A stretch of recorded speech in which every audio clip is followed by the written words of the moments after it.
Good evening बच्चों। ये आप लोग की पहली क्लास है फर्स्ट ईयर की अकाउंटेंसी की। आइए स्टार्ट किया जाए। जो पहला लेसन है वो है लेखांकन।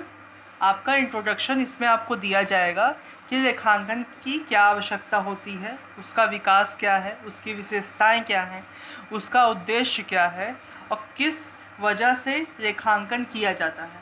आगे आप देखेंगे कि लेखांकन और पुस्तपालन में क्या डिफरेंसेस होते हैं। तो आइए स्टार्ट किया जाए। सबसे पहले लेखांकन की आवश्यकता पे आते हैं। देखिए पहले क्या होता था, मनुष्य जो था, इंसान, ह्यूमन बीइंग्स, उसकी आवश्यकताएं बहुत कम थी।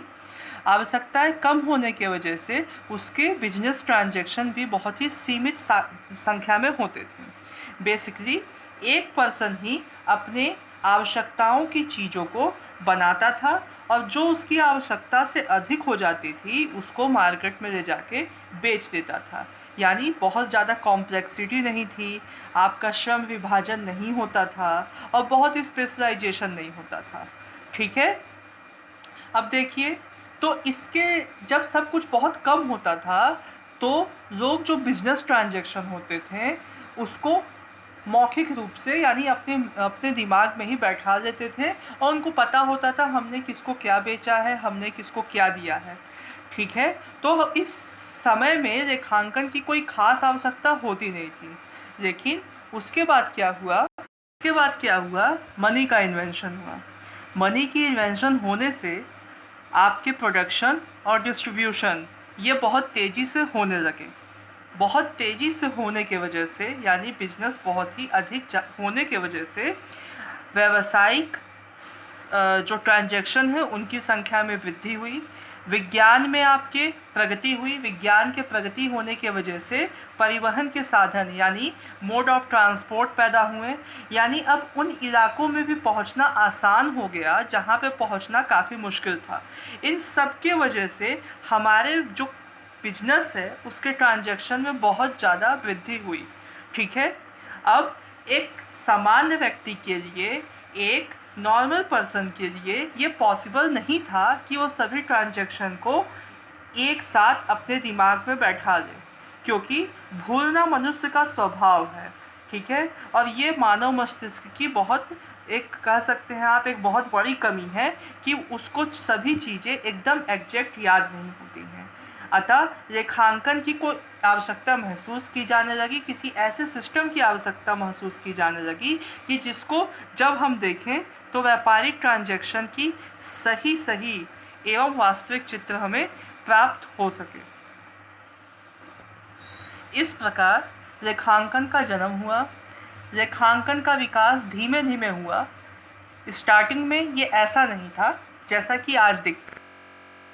आवश्यकताएं महसूस हुई वैसे वैसे लेखांकन।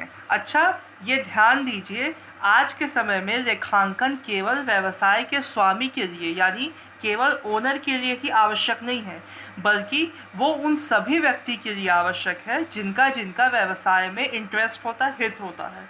जैसे व्यवसाय को जो लोन देते हैं, व्यवसाय को में जो अपना इन्वेस्टमेंट देते हैं, विनियोग देते हैं, साथ ही साथ जो कस्टमर्स हैं वो भी जानना चाहते हैं कि व्यवसाय कैसा चल रहा है। आपके एम्प्लॉयज़ भी ये जानना चाहते हैं कि व्यवसाय की क्या स्थिति है।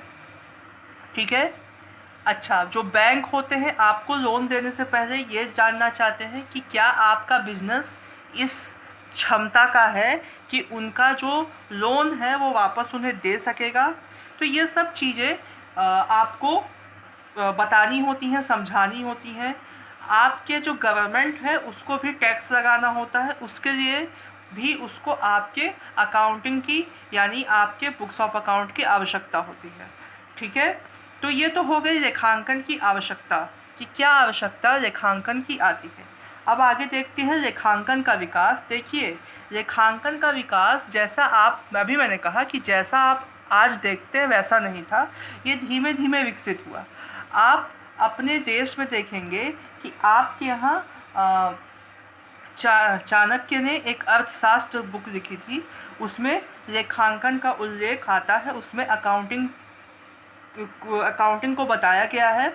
इसके साथ ही साथ आप ये भी देखेंगे कि कई ऐसे हमें सबूत मिले हैं जिससे ये पता चलता है कि प्राचीन काल में भी रेखांकन का यूज होता था, अकाउंटिंग का यूज होता था। इंडिया में भी 2300 शताब्दी से पहले ये कौटिल्य की एक बुक मिली, मैंने अभी बताया आपको, अर्थशास्त्र की एक बुक मिली, जिसमें उन्होंने लिखा है कि कैसे हिसाब किताब होना चाहिए। साथ ही साथ उन्होंने उसमें ये भी बताया है कि एक किंग को कैसे प्रशासन चलाना चाहिए। अच्छा, आइए हम आधुनिक अकाउंटिंग की बात करते हैं। देखिए, आधुनिक जो अकाउंटिंग है वो 1494 ईस्वी में इटली के वेनिस नगर के एक मैथमेटिशियन थे जिसका नाम था लूकस पेसियोली। लूकस पेसियोली जो थे, उन्होंने सबसे पहले एक मैथमेटिक्स की बुक लिखी थी, बट उसके एक हिस्से में इन्होंने डबल एंट्री सिस्टम की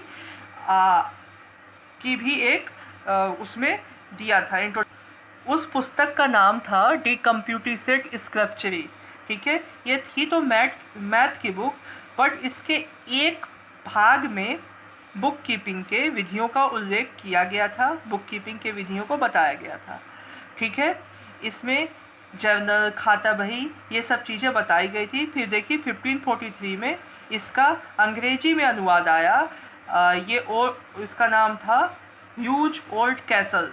ठीक है, उसके बाद ये सिस्टम आपका इंग्लैंड में अपनाया गया।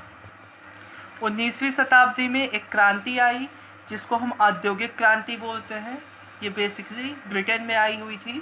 ठीक है, इसके वजह से जो बिज़नेस का ट्रांजैक्शन है वो बहुत ही ज़्यादा कॉम्प्लेक्स हो गया। कॉम्प्लेक्स होने की वजह से एक ऐसा सिस्टम सोचा जाने लगा जो उद्देश्य को, व्यवसाय के उद्देश्य को कंप्लीट करे। और जो आधुनिक अकाउंटिंग है वो इसी की देन है। आधुनिक अकाउंटिंग में कई नियमों का पालन होता है, कई तरह के आपके स्टैंडर्ड हैं, तो वो सब इन चीज़ों का नतीजा है। अब आगे देखिए, 20वीं शताब्दी के में रेखांकन में अनेक अनुसंधान हुए, कई तरह के इसमें प्रैक्टिकल हुए। उसके बाद इंडिया में institute of chartered accountant of India की स्थापना हुई। यही आप बेसिकली अकाउंटिंग से संबंधित दिशा निर्देश को बताता है, सिखाता है, और यही देता है कि क्या अकाउंटिंग होगी। ठीक है, आज के समय में अब कंप्यूटराइज अकाउंटेंसी भी की जाती है, कंप्यूटर के थ्रू भी अकाउंटेंसी की जाती है, और ये काफ़ी इफ़ेक्टिव है। आप कंपनियों में देखोगे, अच्छी संस्थाओं में देखोगे, आपको कंप्यूटर के थ्रू ही अकाउंटिंग मिलेगा। नेक्स्ट वीडियो में हम देखेंगे कि रेखांकन का मीनिंग क्या होता है, डेफिनेशन क्या होता है, meaning and definition of accounting. Okay, तब तक के लिए बाय।